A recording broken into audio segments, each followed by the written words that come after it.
여러분 안녕하세요. 김현입니다. 25학년도 제시문 면접 기출 문제들을 살펴보고 있는데요. 오늘은 고려대 고른기회 문제 중에서 인문계열 문제를 좀 보도록 하겠습니다. 다른 전형보다 이 전형을 먼저 보는 이유는 올해 면접이 실시되는 순서대로 보았을 때 일단은 지난번에 일단 저희가 해제를 올려놓은 재외국민 전형을 제외하고는 이 전형이 10월 중에 실시가 돼서 가장 빠릅니다. 이제 올해는 예를 들어 뭐 연세대 스키자라든가 이제 고려대 궤적이라든가 이런 전형들의 면접이 수능전 면접 일정이 좀 조정이 됐죠. 그래서 상대적으로 이 고려대 고른 기회가 지금 주요 대학의 제시 면접 중에서는 가장 빨리 실시되기 때문에 일단 이 면접 문제를 먼저 풀어보도록 하겠습니다. 그리고 이제 이 문제는 제가 지난번에 고려대 재외국민 전형 인문계열을 말씀드리면서 큰 틀에서 고려대 면접 중에서 일단 12분 준비에 6분 면접형의 특성들을 말씀드렸기 때문에 오늘 그 특성들을 반복하진 않고요. 다른 때와는 조금 다르게 학교 측이 내놓은 예시 답안을 조금 크리티컬하게 보면서 설명을 드리는 식으로 진행을 하도록 하겠습니다. 자, 우선 문제는 이제 이렇게 생겼습니다. 고려대 고른 게 문제고, 제시문 가, 나, 다, 라가 있죠. 그럼 일단 우리가 항상 하듯이, 제시문들을 좀 살펴보기 전에는 먼저 뭐를 해야 된다? 논제 분석을 해야 된다. 그죠? 논제 분석을 하고 가볼게요. 자, 왼쪽에 제가 조금 타이핑을 해볼 거고요. 자, 그럼 1번이 어떻게 되어 있습니까? 가의 외부 효과와 나의 나비 효과의 공통점과 차이점을 말해보시오. 가장 전통적인 고려대 1번 비교. 이것이 이제 궤적이 아니라 다른 전형이기 때문에 기본적으로 이자 비교가 나왔다고 했어요. 그러면 이자 비교는 가장 간단하게 매트릭스를 그리는 형태지만 일단 쭉 풀어서 설명해 보면 일단 여기서 공통점을 얘기해야 되고요. 그죠? 자, 이것처럼 차이점을 얘기해야 됩니다. 차이점을 얘기할 때는 먼저 뭐부터 얘기를 해야 된다? 네, 기준. 내가 어떤 기준에 의해서 나는 어떻고 나는 어떻게 얘기를 할 것인지. 두 번째는 그 기준에 따라서 뭐 기준 A에 따라서 나는 어떻고 나는 어떤지. 밑으로 가보죠. 다음 뭐 기준 B에 의해서 나는 어떻고 나는 어떤지를 보도록 하겠습니다. 이렇게 일단 돼야 되는 거고요. 보통 두 가지 정도 잡아주시면 돼요. 예시 답안에는 네 가지까지 잡아놨는데 그건 조금은 무리수인 것 같습니다. 2번으로 가겠습니다. 가의 부정적 외부 효과와 긍정적 외부 효과의 관점에서 각각 가의 생태 중심주의를 평가해 보시오. 그러면 이제 제신문관 평가죠. 그럼 가난 유에서 봤다고 치고 그럼 가만 봤지만 먼저 뭐를 정리한다? 다의 정확히 말하는 게 다의 생태 중심주의를 정리해야 돼요. 이제 다의 지심을 읽게 되면 알겠지만 이게 다 전체가 다 자체는 기본적으로 생태 중심주의 약간 장단점 혹은 단점을 얘기를 하고 있거든요. 근데 여기서 지금 대상으로 하는 것보다 오로지 생태 중심주의만이다. 그것이고 그다음에 이제 그럼 이제 두 번째 할 건 뭐야? 그러면 이 다의 생태 중심주의를 헷갈리니까 단어 자체로 쓰겠습니다. 뭐로 평가를 해요? 나 다로 평가를 해. 다이가 못한 거 평가를 하는데 뭘로 해라? 부정적 외부 효과로 먼저 해야겠죠. 일단 순서가 나와 있으니까. 뭐 바뀌어도 상관은 없지만 일단 먼저 해주고 그럼 순서가 어떻게 된다? 어, 생태 중심주의는 무엇이다? 그다음에 근데 이것이 부정적 외부 효과와 뭐가 연결이 된다? 그래서 얘는 같은 얘기면 긍정적으로, 나쁜 얘기면 부정적으로 봐야겠죠. 자, 그다음에 생태 중심주의를 뭘로 평가하게 돼 있어요? 이번에는 긍정적 외부 효과로 평가하래요. 마찬가지로 맞았죠? 생태 중심주의가 없다. 그다음에 뭐 긍정적 외부 효과와 어떻게 연결이 되고 세 번째는 혹시 그러면 긍정인지 부정인지. 근데 동일한 생태 중심주의에 대해서 서로 다른 긍정적 외부 효과와 부정적 외부 효과로 평가를 하기 때문에 하나가 긍정이면 다른 하나는 부정으로 나오겠죠. 자, 이 부분에 대해 좀 예시답안에 할 얘기가 되게 많이 있을 것 같습니다. 3번 가죠. 나와 달의 참고에서 나의 농구의 행위에 대해 자, 이렇게 말해보죠. 그러면 이제 라가 또 처음 나왔잖아요. 그럼 나에서 농구의 행위에 대해 정리를 해야죠. 이거 설명이니까 이건 제시문 연결이면 충분하다고 그랬죠. 근데 이 농구에 대해서 뭐로 설명을 해라?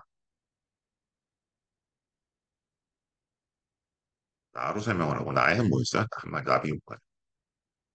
그럼 마찬가지 순서는 같습니다. 공부는 어떤 걸 했는데 나비 효과랑 어떻게 연결된다. 이거는 그냥 설명이니까 평가할 필요는 없어요. 그 다음에 다시 다의 소위 말해서 이제 그 생태 중심주의에 대한 얘기. 인물을 생태 중심주의적으로 봐야죠. 마찬가지로 그러면 농부가 어떠저러한데 이거를 생태 중심주의와 어떻게 연결된다. 이런 측면으로 설명을 해주시면 되는 문제다. 이게 이제 이 문제의 기본적인 개요가 되겠습니다.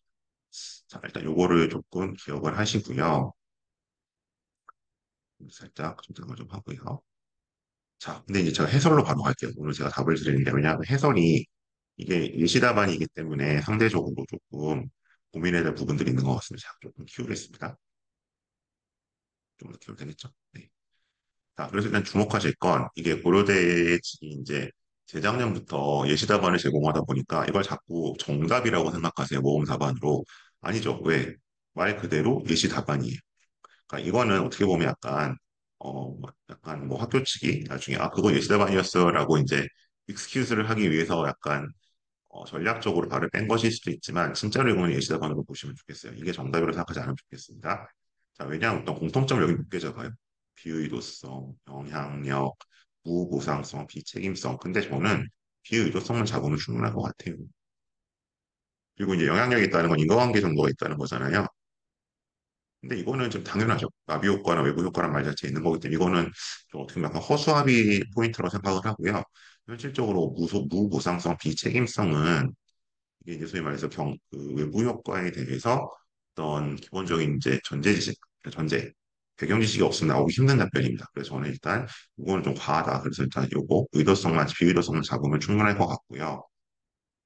자, 그 다음에 차이점은 어쨌든 이제 몇 가지 답변들이 나와 있는데 좀 내려갈게요. 지우고 내려가면 자, 외부 효과에서 인과관계가 비교적 분명하고 영향이 직접적이다. 뭐 이거는 괜찮은 것 같아요. 보통 많이 찾을 수 있는 거는 어, 이거겠죠. 나비 효과는 보통은 부정적인 게 많지만 이 외부 효과는 긍정, 부정 다 있을 수 있다. 그리고 왜 나온 게 외부 효과는 상대적으로 이제 뭐좀 국지적이지만 뭐 겹치는 얘기는 하죠. 이거는 좀 광범위하다. 전 요거 두 개가 사실은 가장 합리적으로 찾을 수 있는 답인 것 같고요. 제가 이제 오늘 답안을 굳이 보겠다 얘기한 거는 두 번째 이거예요. 정책적 개입을 통제할 수 이거는 너무 많이 나간 것 같아요. 이게 12분 동안 안에 뭘 나올 수 있다? 이거는 과도한 것 같고요. 그래서 혹시 이 답을 말하지 못했다고 해서 실망하지 않았으면 좋겠습니다. 어쨌든 1번은 지금 이 현실적으로 풀 수 없는 답안들이 너무나 이상적인 답안들이 나와 있다는 것인 것 같고요. 그다음에 2번으로 가시면 2번에서는 이제 2번이 좀 제가 많을 것 같은데 왜냐하면 그러니까 여기 부정적 외부 효과 그러니까 이 문제는 뭐냐면 이 관점에서 생태 중심주의를 OX를 다 해놨고 이 관점에서 OX를 다 해놨잖아요. 근데 저는 이거는 아닌 것 같아요. 이제 노슬의 문제 중에서는 이렇게 하나에 가지고 양면성을 다 보라는 경우가 있는데 기본적으로 부정적인 게 나왔고 동일한 대상이 나와 있으면 이거는 평가가 엇갈리는 게 맞겠죠. 그래서 하나는 긍정, 하나는 부정으로 가는 게 맞는 것 같다. 그 부분을 좀 기억해 주세요. 이렇게 약간 양면적으로 뭐 이제 뭐 일부 학원은 양가적이라고 말씀하시는데 이런 게 아니라 확실하게 부정적 효과의 관점에서는 생태 중심주의 어떻게 볼 것이고 긍정적 측면에서는 어떻게 볼 것이고 이렇게 나오면 되겠죠. 그러면 뭐 부정적 외부 효과의 관점에서는 생태 중심주의를 바람직하게 볼 거고요. 긍정적 외부 효과의 관점에서는 생태 중심주의를 부정적으로 봐서 놓겠죠. 자, 다음 3번으로 가겠습니다. 3번도 마찬가지인데, 그러니까 이것도 어쨌든 재심은 다는 이제 기본적으로 생태 중심주의 약간 장단점을 얘기를 하고 있기 때문에 그 약간 뭐 양가적인 측면이 나올 수 있을 것 같고, 그다음에 나에서는 나비효과의 개념을 얘기하고 있는 거잖아요. 그럼 나비효과는 아까 봤던 것처럼 뭔가 의도치 않은 행위 부정적으로 나타나는 거니까 이 농부의 잡초 행위가 기본적으로 생태계에 미칠 수 있는 그런 약간 부정적인 영향들 그 부분을 말씀하시면 될 것 같고, 그 부분은 이제 여기 잘 나와 있는 것 같아요.